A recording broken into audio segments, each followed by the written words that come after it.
Pada siang hari ini, tanggal 17 Februari 2025, baru saja saya pimpin rapat kabinet terbatas bersama Menteri-Menteri Perekonomian Kabinet Merah Putih. Kita telah membahas perkembangan ekonomi, saya diberi update, saya diberi laporan perkembangan oleh Menteri Perekonomian. Saya sangat gembira bahwa perekonomian kita terkendali, inflasi kita salah satu terendah saat ini di dunia. Pertumbuhan kita juga diperkirakan tetap di atas rata-rata dunia. Hampir semua sektor berjalan dengan terkendali, walaupun perkembangan geopolitik dunia penuh ketidakpastian.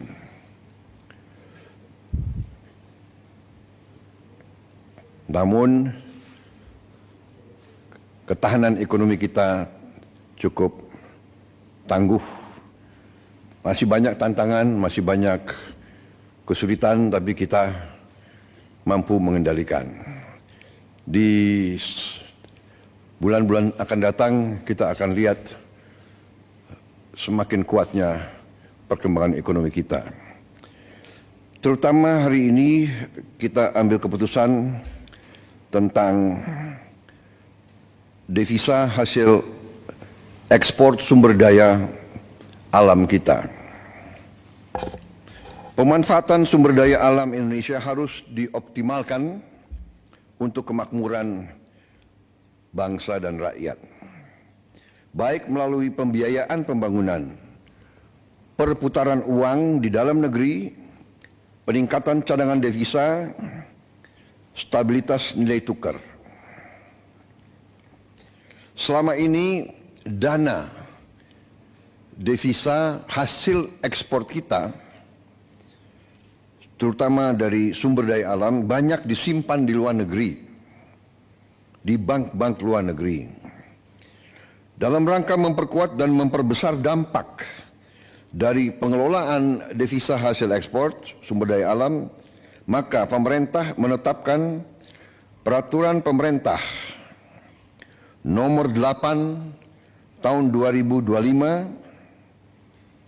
di mana pokok substansinya adalah sebagai berikut. Pertama, pemerintah menetapkan bahwa kewajiban penempatan devisa hasil ekspor sumber daya alam dalam sistem keuangan Indonesia akan ditingkatkan menjadi 100%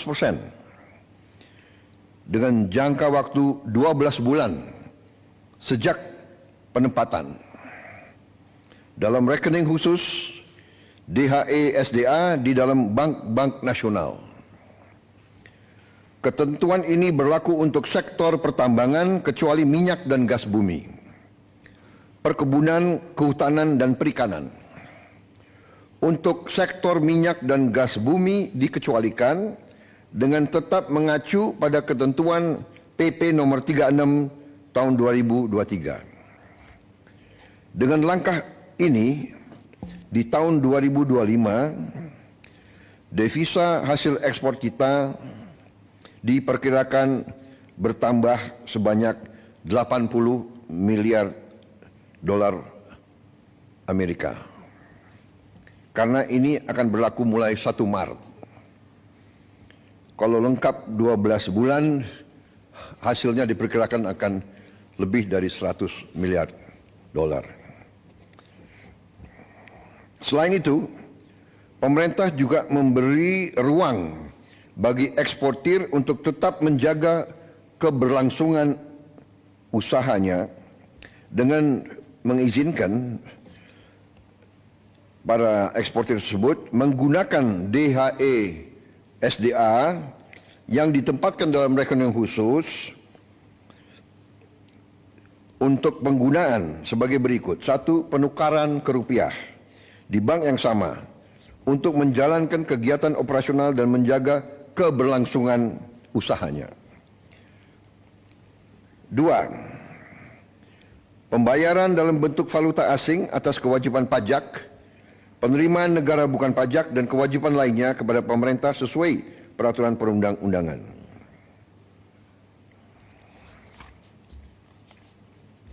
3. Pembayaran dividen dalam bentuk valuta asing. 4. Pembayaran untuk pengadaan barang dan jasa berupa bahan baku, bahan penolong atau barang modal yang belum tersedia, tidak tersedia, tersedia namun hanya sebagian, tersedia tapi spesifikasinya tidak memenuhi di dalam negeri dalam bentuk valuta asing. 5. Pembayaran kembali atas pinjaman untuk pengadaan barang modal dalam bentuk valuta asing. Selanjutnya, dalam pasal ini telah diatur pula penerapan sanksi administratif berupa penangguhan atas pelayanan ekspor bagi yang tidak melaksanakan peraturan pemerintah ini.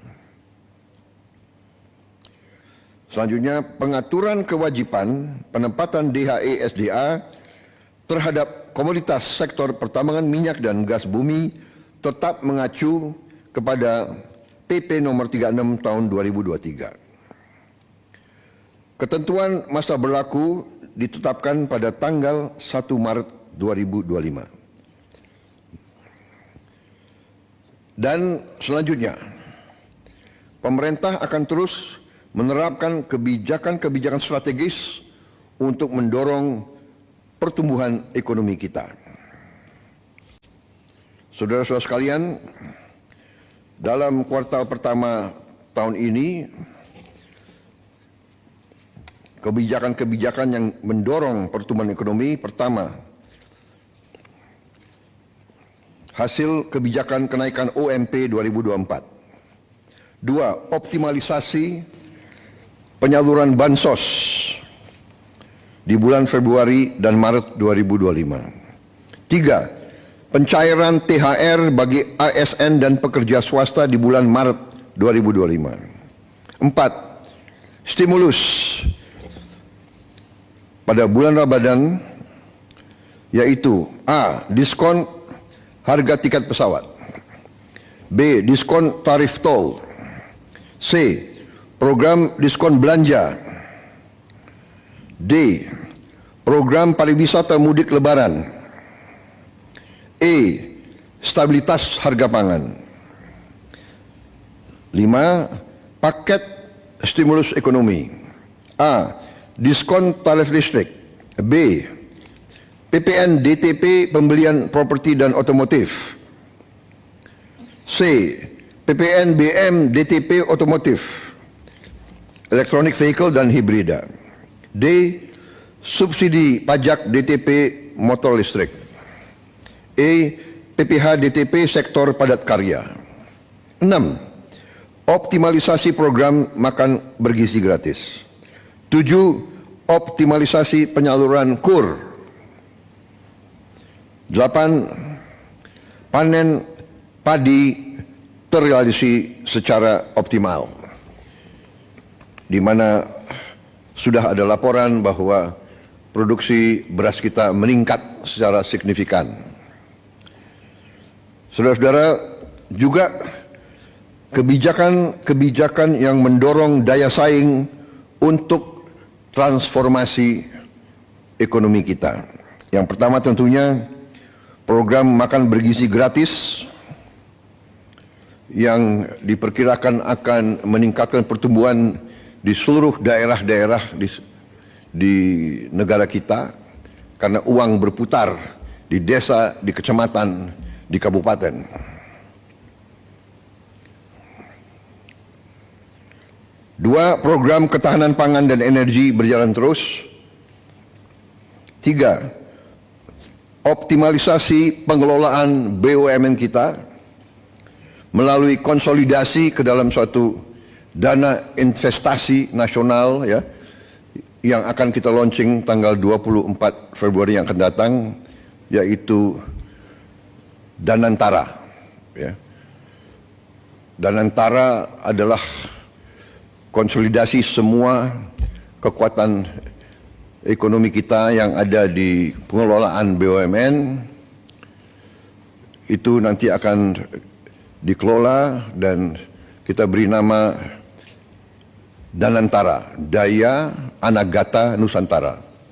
Daya artinya energi, kekuatan, Anagata masa depan, Nusantara tanah air kita. Jadi artinya Danantara ini kekuatan ekonomi, dana investasi yang merupakan energi, kekuatan masa depan Indonesia. Kekayaan negara dikelola, dihemat untuk anak dan cucu kita. 4. Kebijakan FLPP untuk melaksanakan program 3 juta rumah murah, pengendalian inflasi. 5. Pembangunan kawasan industri dan KEK. 7. Revisi PP 5 tahun 2021 untuk kemudahan berusaha.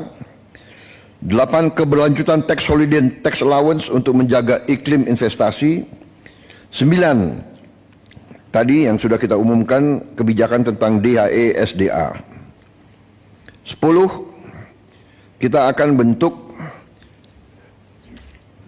bank emas. Jadi selama ini kita tidak punya bank untuk emas kita. Tidak ada di Indonesia. Jadi emas kita banyak ditambang dan mengalir ke luar negeri. Kita ingin sekarang punya bank khusus untuk emas di Indonesia. Insya Allah kita akan resmikan tanggal 26 Februari. Ini saya kira pertama kali ya di publik kita. Kita terus akan perbaiki penghapusan buku tagih utang macet bagi UMKM. Tentunya juga ada kebijakan internasional kita, yaitu bahwa Indonesia bergabung ke BRICS. Sudah dinyatakan bahwa kita diterima di BRICS, ya ini sedang prosesnya, transisinya sedang berjalan. Kita juga akan menyelesaikan perjanjian SEPA, singkatan SEPA, Comprehensive Economic Partnership Agreement. Intinya adalah semacam free trade, ya, free trade area, saling menurunkan tarif bagi barang-barang kedua pihak. Kemudian kita juga menjalankan terus pendaftaran kita ke OECD. Yang terakhir kita juga ingin secepatnya menyelesaikan kerjasama Indonesia kita, Indonesia, Uni Eropa, SEPA juga, Comprehensive Economic Partnership Agreement. Jadi saudara-saudara, demikian hasil daripada ratas hari ini. Padahal ini adalah pekerjaan berminggu-minggu yang dilaksanakan oleh Menko dan semua menteri, dan kita bahas sebetulnya sudah berkali-kali, tapi hari ini kita rangkumkan dan kita putuskan, dan sudah saya tanda tangan peraturan pemerintah tersebut nomor 8 tahun 2025, dan hari ini kita umumkan ke publik. Saya kira demikian, saudara-saudara. Kita bersyukur kita bisa memberi yang terbaik kepada bangsa dan rakyat.